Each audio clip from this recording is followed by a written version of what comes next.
Halo guys, apa kabar kalian? Mimin harap kalian baik-baik aja. Di video kali ini, kita akan melanjutkan pembahasan manhwa.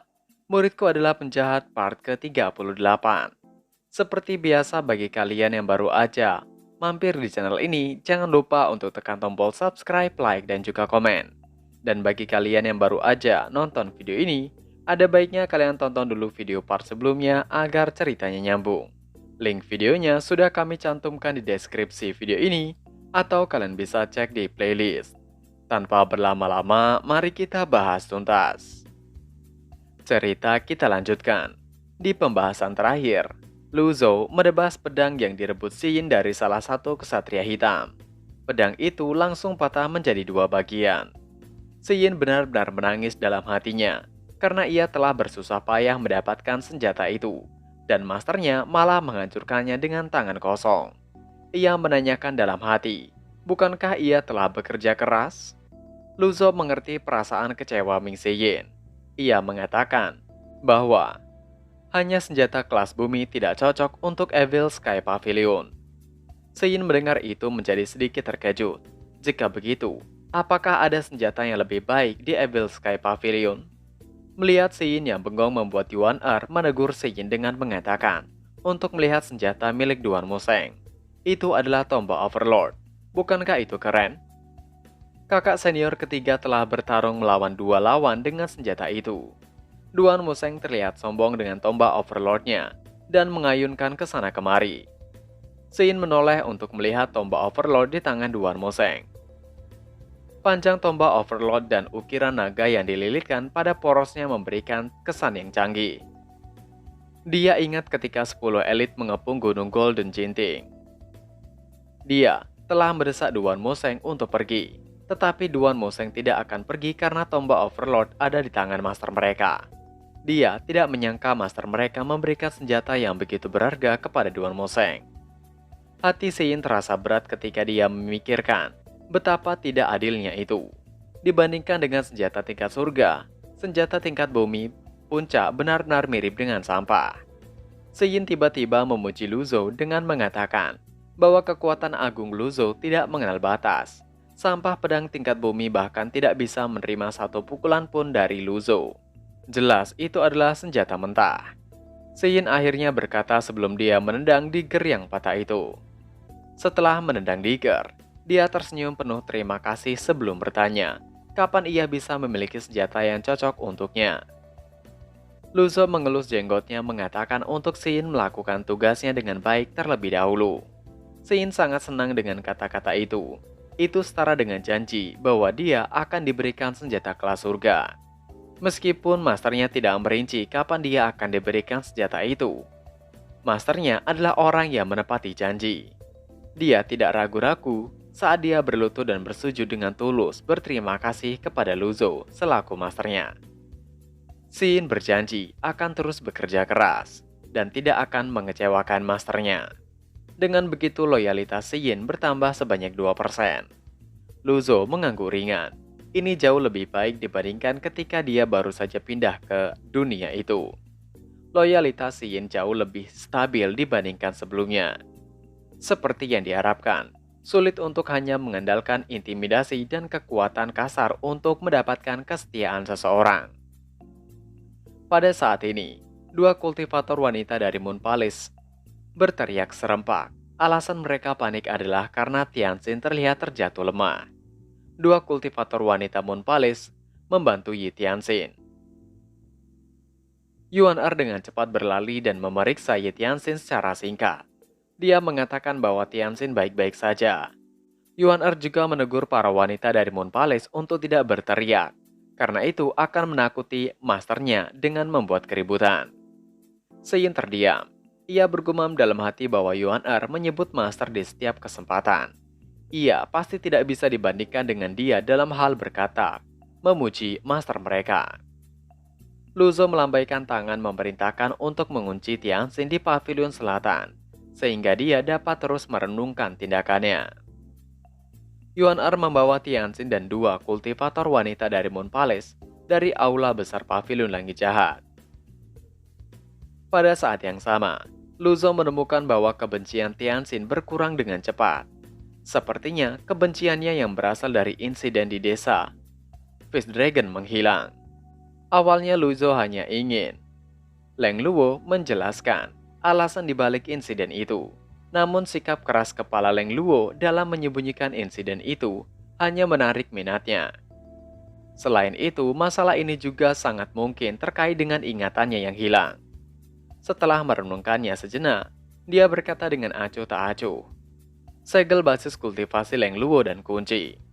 Leng Luo seperti anak ayam setelah diikat oleh teknik sangkar mengikat. Dia dibawa keluar dari aula besar oleh Sein dengan satu tangan. Karena Luzo tidak yakin kartu Binding Cage akan bertahan lama.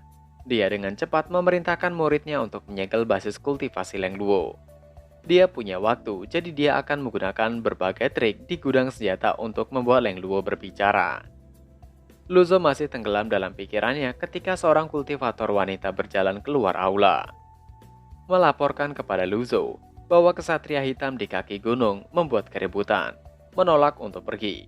Wajar jika kesatria hitam menolak untuk pergi sejak Leng Luo, pemimpin mereka telah ditangkap.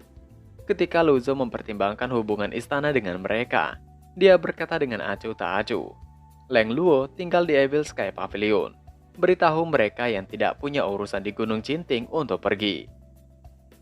Luzo telah menggunakan kata tinggal untuk memberitahu orang-orang itu bahwa Leng Luo masih hidup.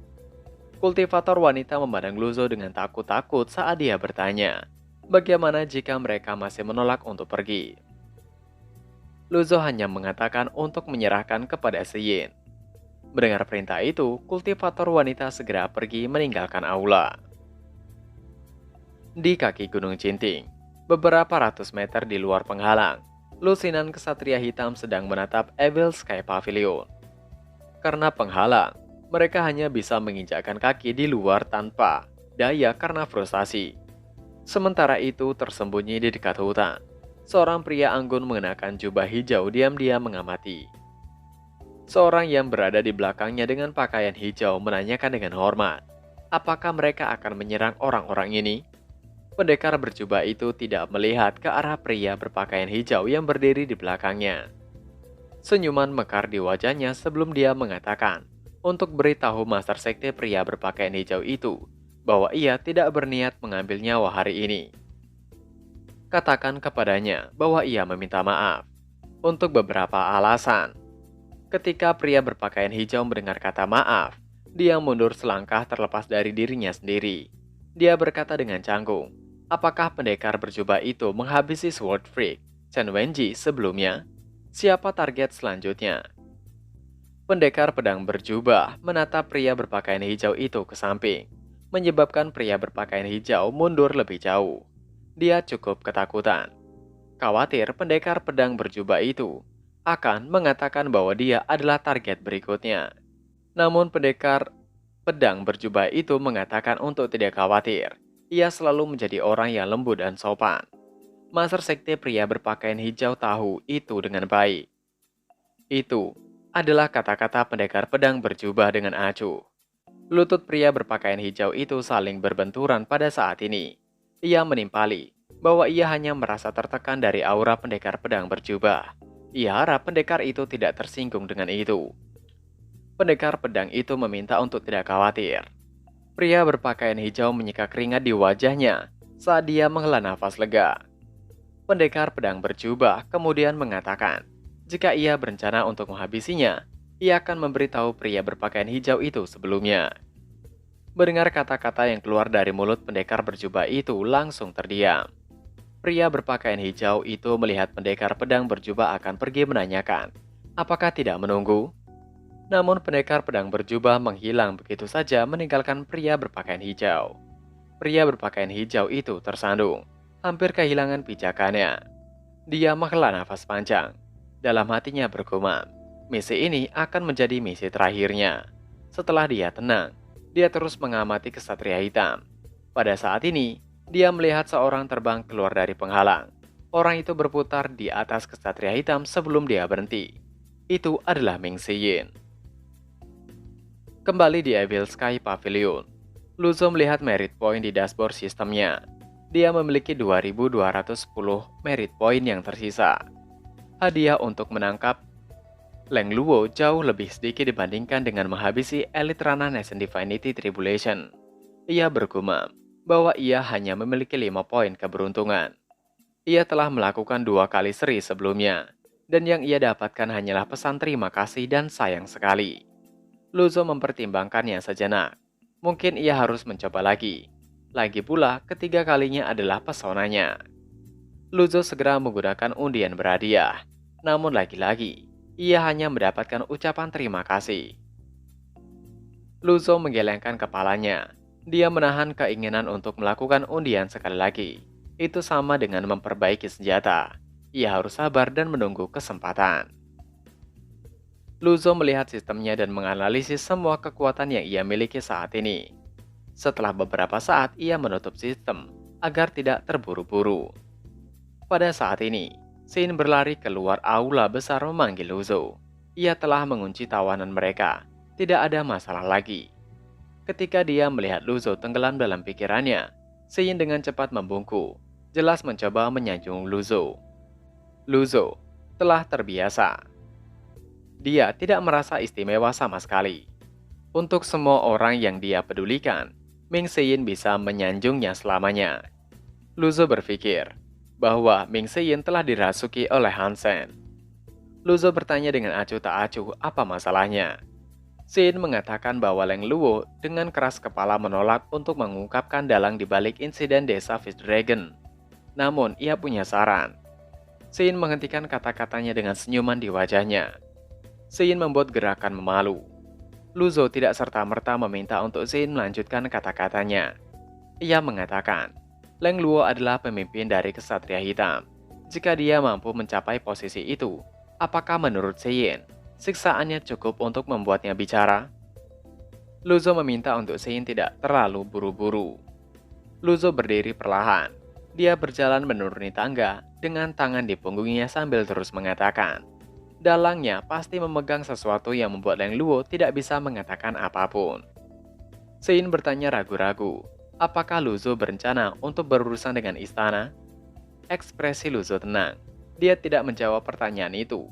Untuk saat ini, satu-satunya orang yang dapat memperoleh informasi dari istana adalah Jiang Ajian, karena dia memiliki akses ke arsip istana. Namun, itu sebelum Jiang Ajian meninggalkan istana. Sekarang setelah dia pergi, kecil kemungkinan dia bisa mengakses arsip istana. Selain itu, masalah ini adalah rahasia yang dijaga ketat. Sebuah pikiran tiba-tiba muncul tanpa diminta di benak Luzo. Bagaimana jika istana membocorkan arsip dengan sengaja untuk menggunakan Evil Sky Pavilion dan Kesatria Hitam sebagai pion? Setelah memikirkannya, dia memanggil Shin. Luzo mengatakan akan menyerahkan interogasi Leng Luo kepada Shin. Shin menjawab dengan hormat. Ia akan menginterogasinya secara menyeluruh dan mencari tahu dalang dari balik insiden itu secepat mungkin. Setelah mengatakan itu, Shin berhenti sejenak sebelum melanjutkan dengan berkata, Leng Luo adalah orang yang sangat kuat. 2 kesatria hitam yang mereka penjarakan juga elit. Ia baru saja memasuki ranah Nation Divinity Tribulation, dan ia bahkan tidak memiliki senjata yang cocok. Shin menghentikan ucapannya, karena ia tidak yakin apakah dia harus mengatakannya atau tidak. Namun Luzo sedikit mengerti, dan akhirnya mengusir Shin dari hadapannya. Shin dengan segera menelan kata-kata di ujung lidahnya dan berlari keluar dari pavilion. Ekspresi pahit muncul di wajahnya. Sepertinya pencapaian yang ia dapat harus sesuai dengan jenis senjata yang ia inginkan. Shin merasa hatinya tersayat ketika dia mengingat dagger yang dipatahkan oleh Luzo. Saat tengah terbang, Shin terjatuh karena dia dikejutkan dengan suara yang memanggilnya. Shin segera mencari sumber suara itu dengan kesal, karena saat ini ia tidak sedang dalam suasana hati yang baik. Duan Wuseng ternyata muncul, menggunakan tombak Overlord. Ia mengatakan untuk Shin ikut bertarung dengannya. Sembari memamerkan tombak Overlordnya, Shin mengatakan ia menolak dengan halus. Ia memiliki sesuatu yang harus ia lakukan untuk saat ini. Namun Duan Wuseng masih memaksa mengatakan bahwa itu tidak akan berhasil. Menurut Duan Wuseng, Shin adalah satu-satunya orang di seluruh Evil Sky Pavilion yang bisa sparring dengannya. Pan Zong dan Zhou Jinfeng tidak cukup. Ia bahkan tidak bisa berolahraga dengan baik dari mereka. Duan Moseng berjalan mendekati dan menepuk Si Yin.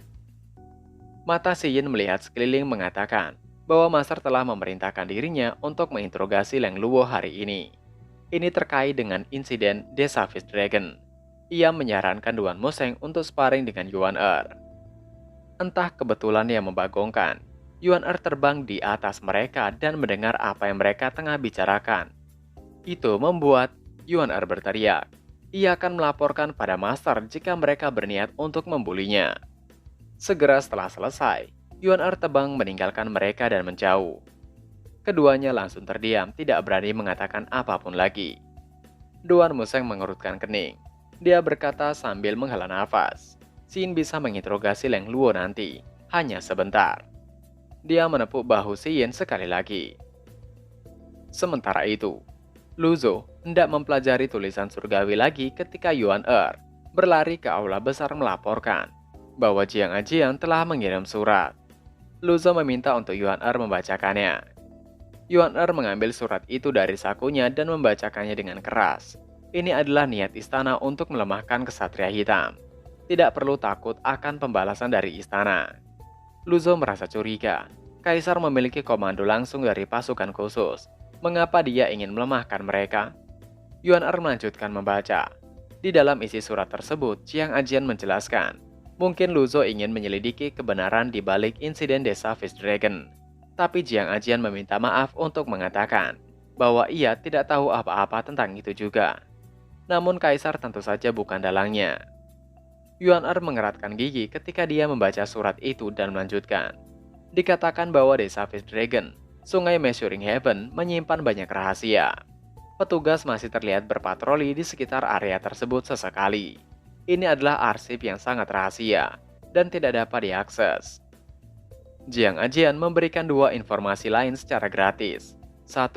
Sword Freak Chen Wenji telah dikalahkan oleh Yu Shangrong, murid kedua dari Ji Tiando. Bukankah ia telah memberitahu Luzo bahwa Chen Wenji akan segera binasa karena bersikap ambigu dengan pendiriannya?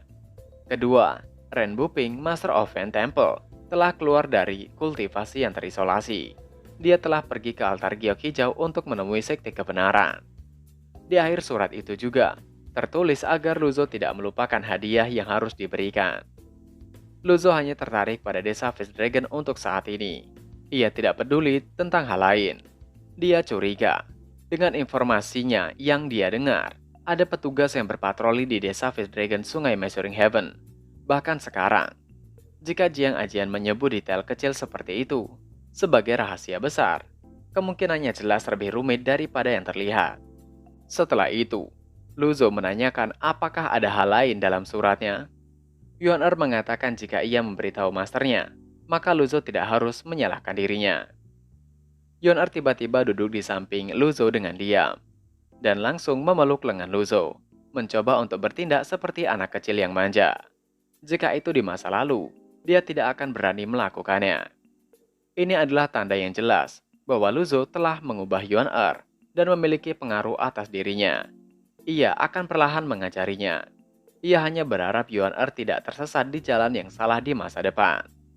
Luzo menggelengkan kepalanya bergumam. Apakah yang ia tengah pikirkan? Ketika Yuan Er melihat Luzo menggelengkan kepalanya, ia berkata dengan penuh semangat. Ia tahu, masternya tidak akan marah ketika ia melakukan hal itu. Yuan Er mengatakan keinginannya bahwa ia ingin senjata kelas surga juga. Sesuatu seperti tombak Overlord, ia ingin senjata yang besar dan agung.